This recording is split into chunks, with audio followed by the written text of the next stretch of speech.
class, please stand for our prayer. Gerald, please lead the prayer. In the Father, the Son, and the Spirit. Amen. Our Father, who art in heaven, may your name, your kingdom come, your will be done on earth as it is in heaven. Give us this day our daily bread, forgive us our sins, our sins, forgive those who sin against us. Do not bring us to the test, but deliver us from evil. Amen. In the Father, the Son, and the Holy Spirit. Amen. Good morning, class. Good morning, Sir Udal. Okay, before you take your seat, please arrange clean your tables, i-arrange mga papel. Okay. We check first the attendance. Say present when your name is called. Asas Hilal. Yes, present. Salau Kim. Yes, present. Okay, very good. Perfect attendance. Okay, so previously we discussed about data collection. So what do you mean by data collection? Sige, Gerald.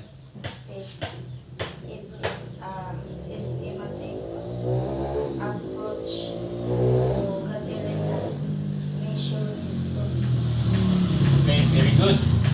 So we have also discussed the methods of data collection. So what are those? Give at least 3. Keep. By following the step and constructing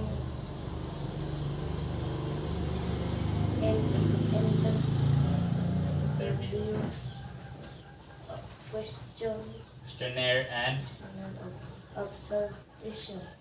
okay, very good. So the last 3 are also registration or census, experimentation, and previous information. That's for methods in data collection. Okay, so I'm glad that you have learned, I have understand well our lesson last meeting. So proceed to the next topic. So we have here 2 group activities shown in the Manila paper. So I assume that in your modules you have already studied about the lesson 1, which is frequency distribution table of ungrouped data. So now let us check whether you have learned or studied the lesson 1 in your module. So group 1, you have here scores of 20 students in a 10-item math quiz. So you will have to make a frequency table consisting the data given, so 20 and above, as well as for group 2. So after that, you will present or write your answer here in the space provided. Okay, understood? Yes, sir. Okay, so you may start now. I will only give you 3 minutes.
Okay, are you done? Okay, you may write now your answer in the Manila paper. Use the pen to pen. That ano yung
Okay, so let's check your work. So for group 1, the lowest score is 1 and the highest score is 10. So tally is 1. If we count the 1, 3 has 3, 2, so on. So far, group 1's work is correct. So let's give a hand to group 1. So for group 2, okay, so if you count the total frequency, it is equal to 20. So very good. So both groups did your job correctly. So let's give a round of applause. Okay, thank you for your participation and your operation students. So based on the activity you have done, how did you apply your prior learning in constructing frequency distribution table of ungrouped data? Okay, Kim. By following the step in Constructing constructing frequency frequency distribution. distribution table. Okay, very good. So how, based on the activity, so it is data man siya, mga data man siya. So what is used to organize data? What is used to organize data?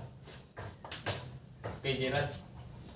Frequency table. Okay, very good. So after collecting data, the next thing to do is to organize and present data for interpretation and analysis. And one way to organize data is to use frequency table. So mo ni siya itawag na to og frequency table. So ang ganing frequency, these are the number of occurrences of data value. So nakapila og balik-balik ang imong data, mo na gitawag og frequencies. Di ba ang 1 katulong maning balik. So mo na ang frequency niya is 3. Mo na ang pagtuban pod. Okay? So very good. So get sa YouTube mo da. Palihog ko og tangtang sa inyong buhat.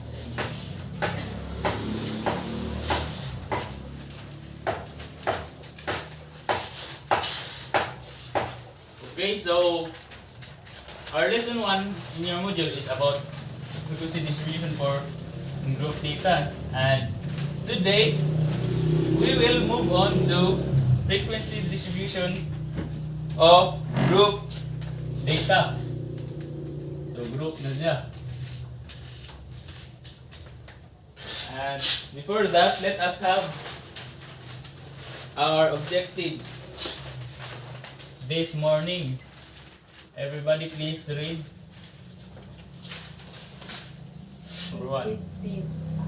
Identify the procedure in constructing frequency distribution table. Okay, second. Organize group data in a frequency distribution table. Okay, and third. Display willingness to participate during the discussion. Okay, thank you. So our lesson this morning is frequency distribution table of group data. So we have here the procedures in constructing distribution table.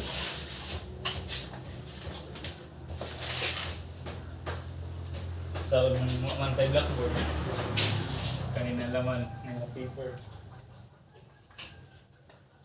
Okay, so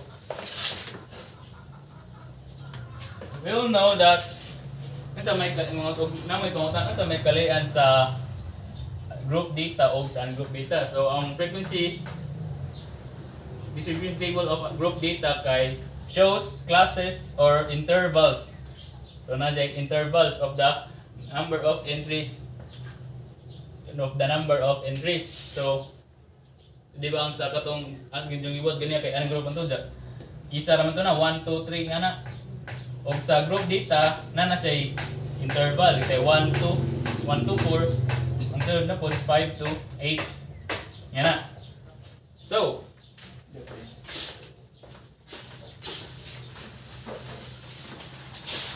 we have here the procedure in constructing frequency distribution table. what is the first procedure? Unsa man, una? First is to get the range.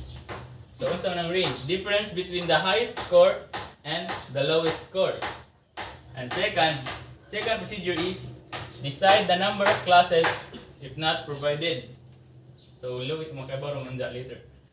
And third, determine the class interval. So, class interval is the size of the class and is computed by, so we have a formula of the class interval. Highest score minus lowest score over desired number of classes. So, ang step 1 nga procedure over divide sa step 2, which is the number of classes, desired number of classes. And run out the result, the whole number. And fourth, determine the classes starting with the lowest class, then add the class interval, and so on. Fifth, complete the classes by writing a range of values from adding continuously the lowest score by the class interval as shown in step 5 below. Determine the class frequency for each class by counting the tally. So, let's have an example para subtin natin ang procedure. So, the example natin is mid-year test scores of 45 students in Mathematics 7. So, kung sa unang button, ang step 1 is get the range. So, unsa may highest score dan ni? Ha? 40. Nya ang lowest score kinagamian 19. okay, 19. So, 40 minus 19. Ya, pila man? 40 minus 19 equals to 21. 40 minus 19 is 21. So, our range is 21. So, next step. What's my next step? So, determine the number of classes. So, assume that the desired number of classes is 7. So, assume ta nga 7 ang classes. So, note nga, huwag ihatag ang desired number of classes, pwede mong makabuot kung sa inyong desired number of classes. So, na naman tayo desired number of classes. So, let's proceed to step 3, which is get the interval. So, ang formula is 21 mamay atong kuan range divided by pila man atong kuan number of class desired. Pila man?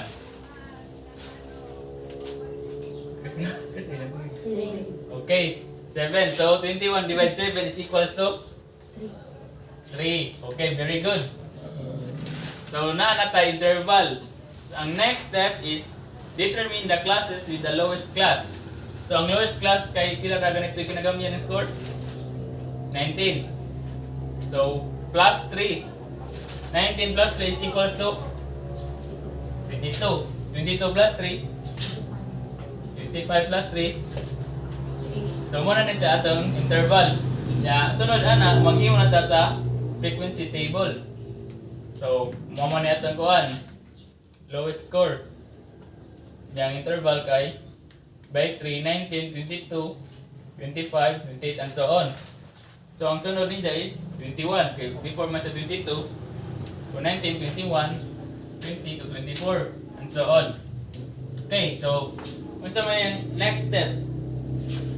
The last step is determine the class frequency. Unsa ra ganitong frequency? The number of data occurred. Kana na balik-balik. So, 19 to 21. Unsa may mga number diya nga nabilong sa 19 to 21? Daghan. So, if you will count, 6 kabuok. Diya, ang punta ng 6. Kani, 1. 1 na. 2, 20, 3, 4, 5, 6. Sumago, ang frequency natin is 6. Pagkita ninyo ang numbers na bilang sa 2024, ipa. 5 baga dyan. 20 to 24. Oh, 22 to 24. 1. There, 22, 1. 2, 3, 4, 5. Okay, sakto 5. And so on mo sa ingat tarot inyong buhatan na.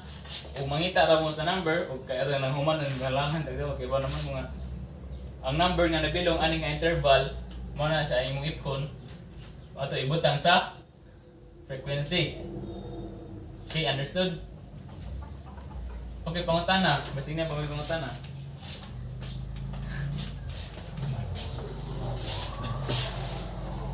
Pangutana sa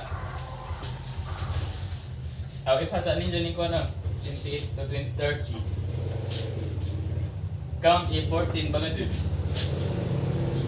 Tulo ada to. Well, tulo ipaw pila ang nabilong sa 28 to 30. So ang 28 to 30 nga number is 29, 28, 29 and 30. Count og pila to.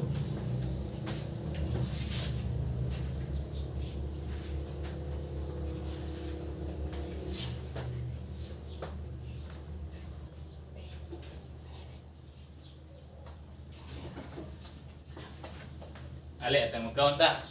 28 to 30 na. 14. 14 yung gap. So, mga atay pasang. 1, 2, 3, 4, 5, 6, 7, 8, 9, 10, 11, 12, 13, 15. Okay, very good. So, yan to si Jaha. So, ang unang button is get range. Ang range is highest minus lowest score. And next, decide the number of classes desired. Decide the number of classes if not provided. And next, interval. Sa natin formula sa class interval? Highest or lowest score. Minus lowest score divide by Desired number of classes. okay.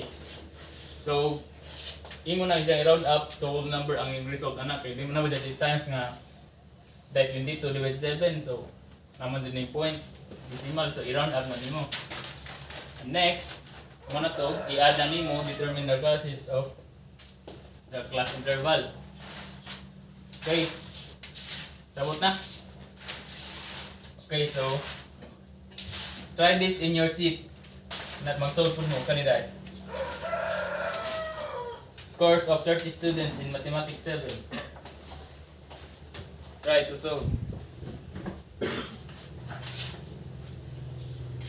Board working ha? Ano ba ito? Sa inyo lang po.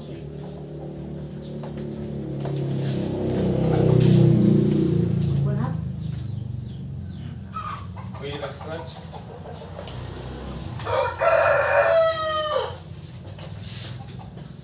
Very good. Huwag maigo. Kanina naman, manhap. Manicansel ko.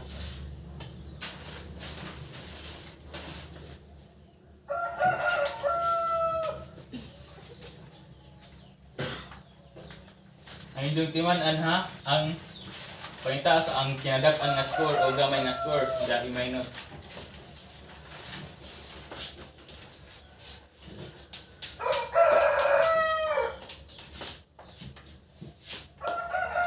Asa may dak nga score?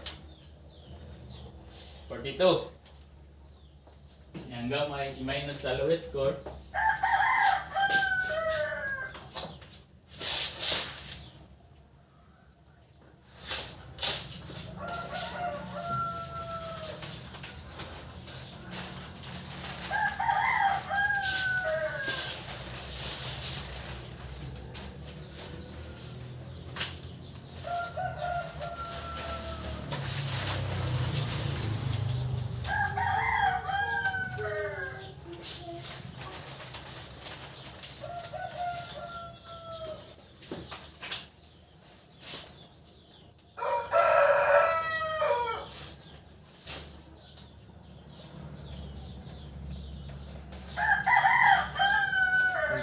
kung namin na list lang.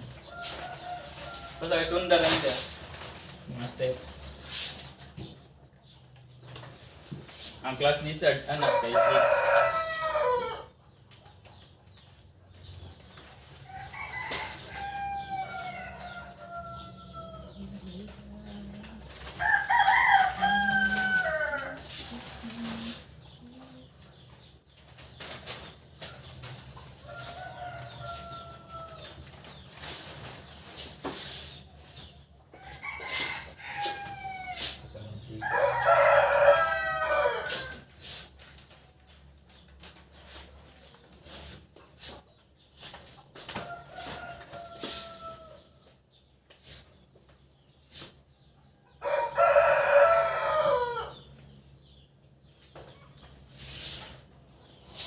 Basta una na may range, i-divide na sa 6.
Ano?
Dapat ang frequency ha, inigihap minuta na equal to 30.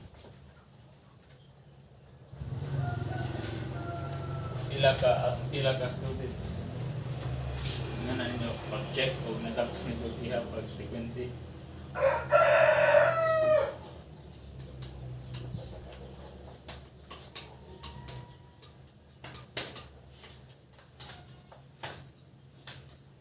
Mana?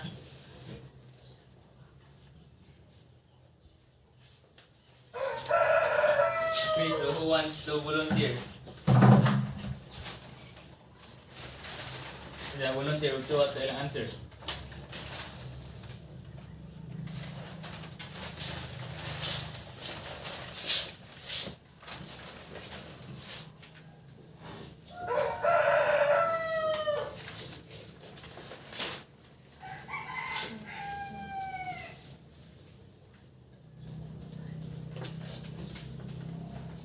Sir, volunteer.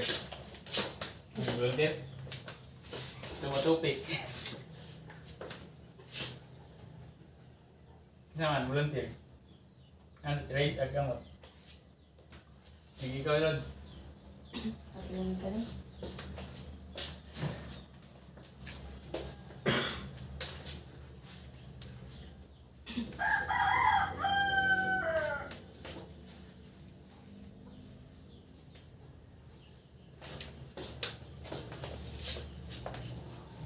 Walang zoom. Muli niya. Ay, gawin. Ito ako po. Equals na ito.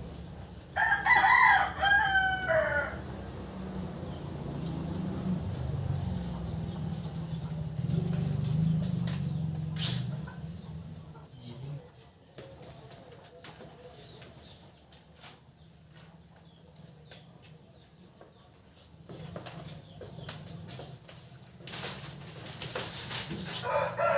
Yung buhaton kay i-check ko para kung answer o nasakto ba dirad. Same bang mo answer or lahi. Kung lahi kung answer imong isot ay imong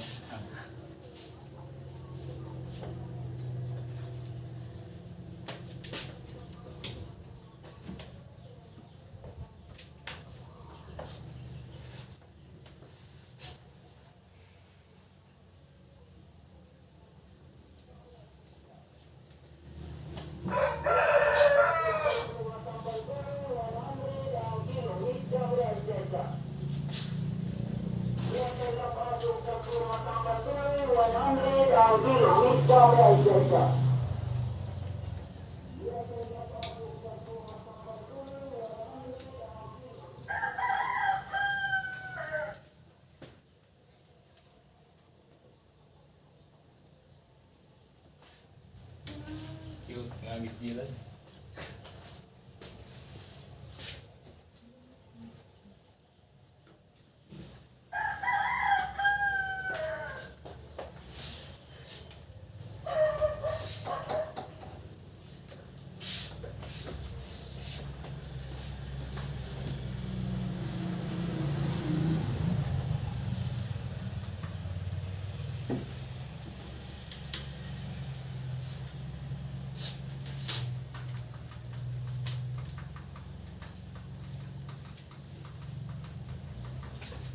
Ito pangag yung table.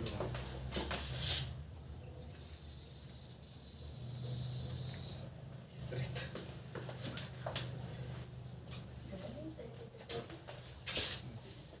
Oh. 30 to 30 degree.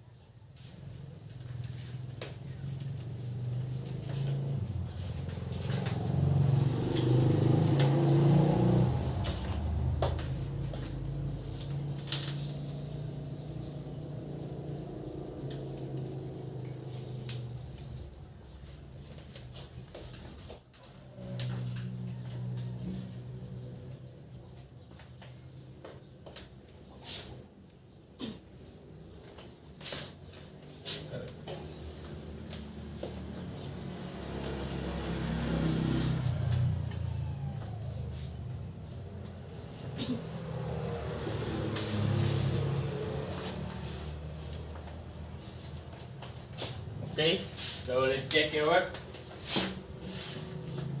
So, ang atong high score is Dito. 42. Ang atong lowest score kay 18.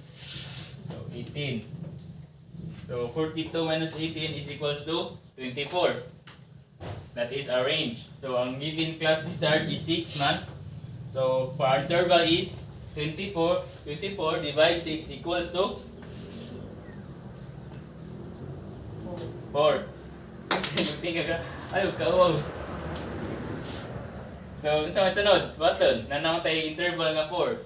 So, i-add sa, gikan sa lowest score nga, 18. So, 18 plus 4. 22. 22 plus 4. 25. Eh, 22. 22 plus 4. 26. 26 plus 4. 26 plus 4, pila man? 30. 30. Yeah, 30 plus 4. 34. Yeah, 34 plus 4. 38. 38 and 38 plus 4 is 42. So ganong dia pilwa na 42 kay ang 42 man ang high score dyan. Hindi mo dyan up is tama, is 41. Okay, so i-count na nato. So, ang 18 to 21 pila man eh? 1. 18 na na. Isa pa man. 1. 2. Gani. 3. 4. 5. So, sakto, frequency 5. Yeah, next, 22 to 25. Narinig sa 22 to 25. 1, 2, 3, 4, 5, 6, 7, 8. 8. Sakto 8. Next, 26 to 29. 26, 29. 1, 2, 3, 4, 5, 6, 7, 8, 9, Okay. 10, 11. So 11, sakto. Next, 30 to 33. 30 to 33. 1, 2, 33.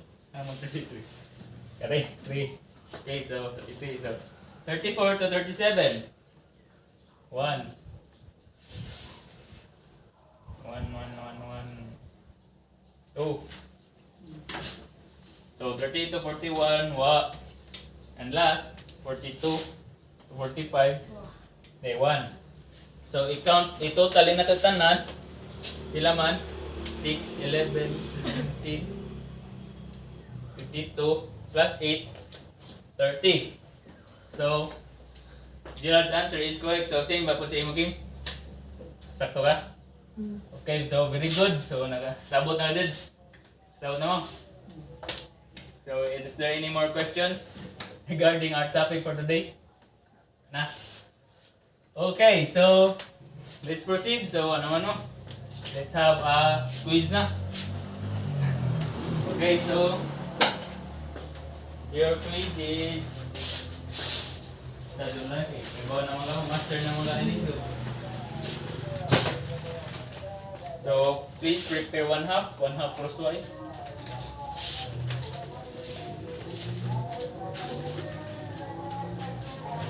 Itong tangan na dahil. Hindi man open up.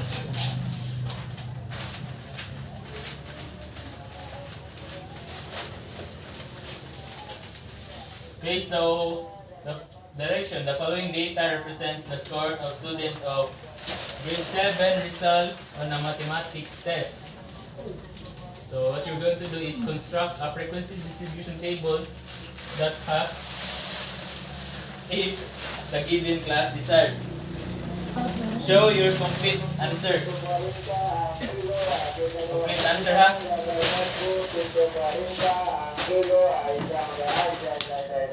Okay, so start now.